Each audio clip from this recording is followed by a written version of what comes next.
تفصیل دیکھی، بدلتی ہزاروں کی تقدیر دیکھی. اللہ اکبر. تو عرض یہ کر رہا تھا، ایک صاحب کو حاجت ہو گئی، غوث پاک اب بالکل بیٹھے آگے، اور مجمع کتنا؟ 70,000. غوث پاک کی محفل میں لوگ آتے تھے 70,000. یہ ریکارڈنگ کے لیے چند کیمرے لگے ہوئے، اس پہ پورے نہیں سماتے لوگ. کتنے کیمرے لگے تھے ریکارڈنگ کے لیے؟ غوث پاک کی اس دور کی 900 سال محفل میں، 900 سال پہلے کی محفل میں 400 علماء قلم دوات لے کر بیٹھتے تھے اور غوث پاک کا کتاب ریکارڈ کرتے تھے. جی اس کو بے لکھتے شک، تھے اس دور میں. سبحان اللہ. 70,000 کا مجمع، اور انسان اتنے، جنات اس سے زیادہ، اولیاء پوری دنیا میں سنتے تھے. جب غوث پاک خطاب کرتے تھے، غوث پاک ہے میرے بھائی. حضرت خضر سے جب پوچھنے والے نے پوچھا عبد القادر جیلانی کیسے ہیں، تو کہا ان سے پہلے ایسا ولی نہیں ہوا، اور ان کے بعد قیامت تک ایسا ولی امام مہدی تک نہیں ہو سکتا. یہ شان ہے، یہ شان ہے غوث پاک کی. امام مہدی کے دور تک ایسا ولی اب نہیں آئے گا. یہ شان غوثیت نام ہے. میرے امام کہتے ہیں تو اپنے وقت کا صدیق اکبر، توجہ، تو اپنے وقت کا صدیق اکبر، غنیو حیدرو عادل یا غوث. اور کہتے کوئی سالک ہے یا واصل یا غوث. سالک اور واصل کا مطلب، سالک اس کو کہتے ہیں جو ولایت کے رستے پہ ابھی چل رہا ہو، منزلیں طے کر رہا ہو، اور واصل اس کو کہتے ہیں جو ولایت کی منزل پر پہنچ گیا ہو. ہمارے اہل سنت کے عقیدے میں غوث اعظم کیا کہتے ہیں؟ کوئی سالک ہو یا واصل ہو یا غوث، وہ کچھ بھی ہے، تیرا سائل ہے یا غوث. بے شک بے شک. کچھ بھی ہو جائے، غوث پاک کا منصب ہی ہے. غوث پاک کے در پر ہاتھ ہی پھیلا رہا ہے وہ. یہ شان ہے غوثیت میں آپ کی. تو میں بات پوری کر دوں، بات مکمل کر دوں. کیا عرض کر رہا تھا؟ اللہ اکبر. ایک صاحب کو حاجت تھی، غوث پاک صاحب کشف تھے. کشف یعنی اللہ نے ان کو دل میں ایسی چمک دی تھی کہ وہ دلوں کے حالات جان لیتے. اور کشف کے بارے میں سب اقوال موجود ہے، میں اس کی کوئی تشریح نہیں کر رہا ہوں، صرف عوام کے فہم کے حساب سے بات میں نے بتا دی. تو جب دیکھا کہ ان کو استنجا کی حاجت ہے، اپنی چادر ان پر ڈال دی. چادر اٹھا کر ان پر ڈال دی. جب اپنی چادر ان پر ڈالی تو وہ اپنے آپ کو غوث پاک کی محفل میں نہیں پاتے، بلکہ اپنے آپ کو ایک جنگل میں پاتے، جہاں پر نہر تھی، درخت تھا اور جنگل تھا. جنگل میں کوئی نہیں تھا. انہوں نے جلدی جب وہ اپنی چیزیں اتاری، درخت سے لٹکائی، اور لٹکانے کے بعد حاجت سے فارغ ہوئے، وضو کیا. جیسے وضو کیا تو پھر اس کے بعد چادر ہٹائی تو وہ غوث پاک کی محفل میں. بے شک. اعضائے وضو پہ وضو کے اثرات ہیں. اب سوچتے کہ یا اللہ میں فارغ ہو گیا اور یہ میرے ساتھ ہو گیا، لیکن کچھ چیزیں ان کی وہاں چھوٹ گئی. درخت سے جو چیزیں لٹکائی کوئی چیز چھوٹ گئی. اب احساس ہوا کہ یہ چیز چھوٹ گئی، اب وہ آئے گی کیسے، کیونکہ میں تو گیا نہیں وہاں پیر چل کے. پہنچایا مرشد نے، پھر چادر ڈالی تو اپنے آپ کو وہی پایا. تو وہاں جہاں وضو کیا تھا، وضو کے پانی کے اثرات بھی موجود تھے، اور پھر استنجا کے اثرات بھی موجود تھے. تو وہاں سے اپنی وہ چیز بھی پھر چادر ہٹائی، پھر غوث پاک کی محفل.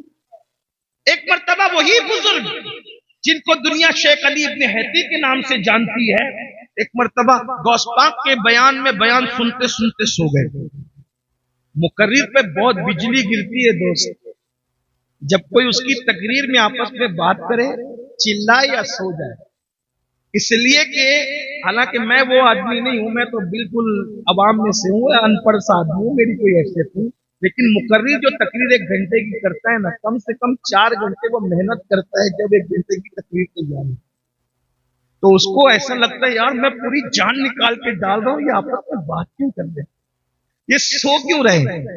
لیکن جب سے میں نے واقعہ پڑھا ہے نا، تو مجھے کبھی کوئی سوتا ہے تو اتنا ٹینشن نہیں ہوتا ہے. کیوں؟ کیونکہ جب عبد القادر جیلانی میرے مرشد کی محفل میں لوگ سو جاتے تھے، تو اگر قادری کی محفل میں سو جائے تو میری بھی کوئی محفل بھی تو نہیں تھی.